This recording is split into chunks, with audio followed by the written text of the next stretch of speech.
Hey folks in IOR 190G land, I've been mispronouncing it, missaying it, and saying 171, which is another IOR class that I'm in, but alas, this video is for 190G, IOR, UC Berkeley. Great. So I just realized that for as much information as is requested, it seems to me, in the email for this video, it would be a long video, so I'm going to make two videos. This is the long one. If anybody's really interested, they can come and check this video out, but I'm not expecting really anybody to watch this, but this video is just so that I can meet the requirements of the assignment. Great.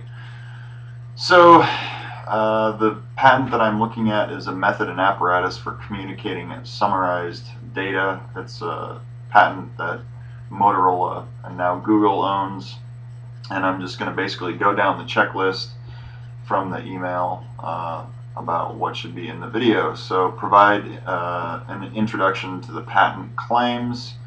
So how many claims are there? There are actually 27 claims. How many are independent? There are either 2 or 4 independent claims, depending on kind of how you want to say what independent is. So 2 of those 4 claims, or 2 of the 27 rather, which really are, I feel, independent and constitute the bulk of the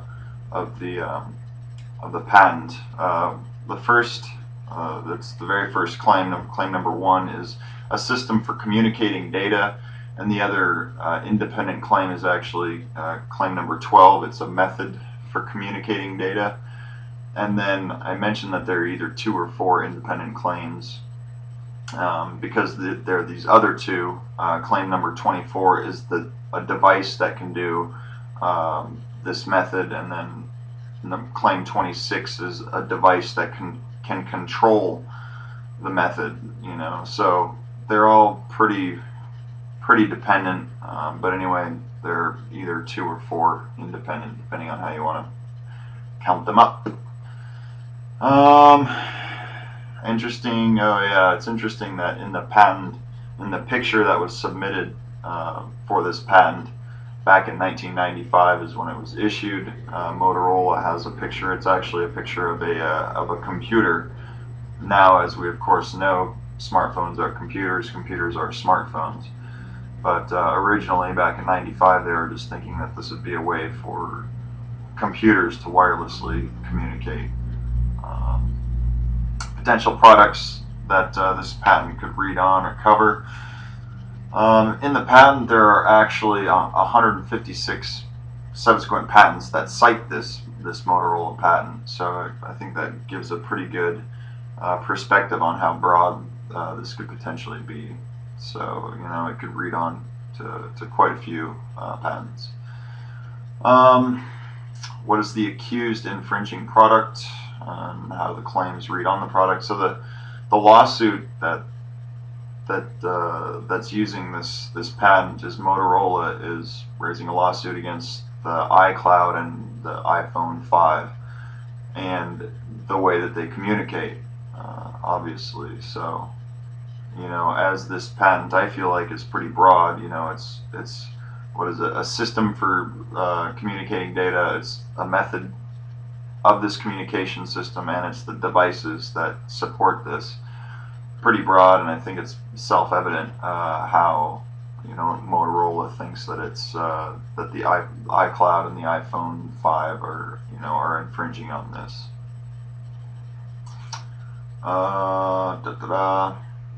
Move to claim 1 and start the analysis. So claim 1, a system for communicating data to a communication unit associated with a first user comprising, that's the first colon actually. So what does the preamble cover? It seems to cover pretty much, it seems to cover the way that any electronic device communicates with a host or a server. Moreover, one that's got user-defined controls or user-defined interfaces. Something that immediately comes to mind is the whole Google alert that we're using. You know, basically a user says, okay, you know, Google, when you see bits of information flying around the interwebs that contain, you know, iPhone 5 and lawsuit and patent and everything, you know, forward it to my email account. That's a user defining some set of information, and then based on that set of information, something is, you know, an action is taken, and information, summarized data, you know, in the email we get these little snippets of what the article is sent to the email. So, you know, that's kind of the way that this would that this patent would come into play. You know, what does it cover? I don't even know if I just said this, but pretty much, yeah, any electronic device and the way that they communicate. What does it not cover? It doesn't cover anything that's not an electronic device communicating with other electronic devices. Steak wouldn't be covered. A ballpoint pen, I don't think a ballpoint pen would, you know, would have a read-on capability on this pen. Provide details of the different elements of Claim 1. What are the different claim elements? Give the story. So, once again, Claim number 1 is a system for communicating data. A system for communicating data to a communication unit associated with a first user comprising of a host server operable for, and then these are the subsequent not claims, but details, elements of Claim 1, if you will. So it's filtering individual data units based on at least one user-definable filter parameter to identify whether a data unit is qualifying or non-qualifying. So once again, I think the main words in this are filtering based on at least one user-definable filter. The next element is for qualifying data units, sending an identifying information part to an additional part, and an additional part, to the communication unit. So in the analogy of the whole Google alert thing, it would be, you know, the fact that once Google identifies this based on user-defined data, it's sent, you know, this tag along with, you know, a snippet of the data is sent to your email account or to your computer. Then for non-qualifying data units, sending the this is another element of Claim 1. It says for non-qualifying data units, sending the identifying information part without the additional part to the communication unit. So I'm kind of having a hard time grappling with what exactly this is.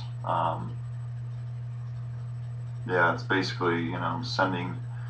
So it sounds like this patent was intended for, you know, if you get like an email or something like that, you know, you could have the option of, you know, it sends you the email in full. It'll send, you know, if you say, okay, every email from John I want to get, it'll say, 1, you've got an email from John, and 2, this is the information in that email. And then if you say, okay, well, I'm getting, you know, alternate strategy here. If you know, there's this guy John, he keeps emailing me, and I don't really want his emails, you know, that would be the part that this element of Claim 1 is for non-qualifying data units. So it's basically, it would send you saying, you know, send you a piece of information saying, okay, you got an email from John, but it wouldn't send you the whole email because you said, I don't want all the additional communication. And then the final element of Claim 1 is a communication server in communication with the host server and the communication unit, comprising data transfer manager operable for controlling communication in the qualifying and non-qualifying data units from the host server to the communication unit, including sending the identifying information part and the additional part for qualifying data units, and sending the identifying information part without the additional part for the non-qualifying data units to the communication unit. It's a long-ass sentence. I don't know. It's basically the communication. Yeah, I don't think more detail is warranted because I don't understand it. So, going to make the note that this is, of course, all pretty broad. I think it's a function of the fact that back in 1995, you know, this is all pretty new stuff. And, of course, Motorola, being champions of high-tech patents, they wanted to make this as broad as possible, so they did exactly that, and they, worded this pretty broadly.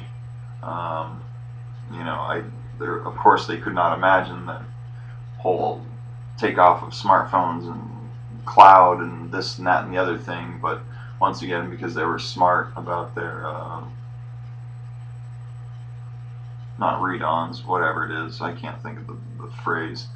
But they were smart with their claims. They didn't make them too narrow. They kept them pretty broad. That this could be used in lawsuits like the one that they're using. 17 years later. An example. Yes, talked about that. So in summary, I don't own an iPhone. I've never used an iPhone. So I can't speak to the specifics of this patent, but certainly conceptually, filtering data based on user-defined parameters, and then forwarding that data or forwarding bits of that data based on those user-defined parameters. I think it's pretty obvious how, I would imagine anyway, that the iPhone uses this and does this. So, yeah, I think it's pretty clear that this patent would, is a legitimate claim. The Motorola has a legitimate claim based on this patent. Thank you.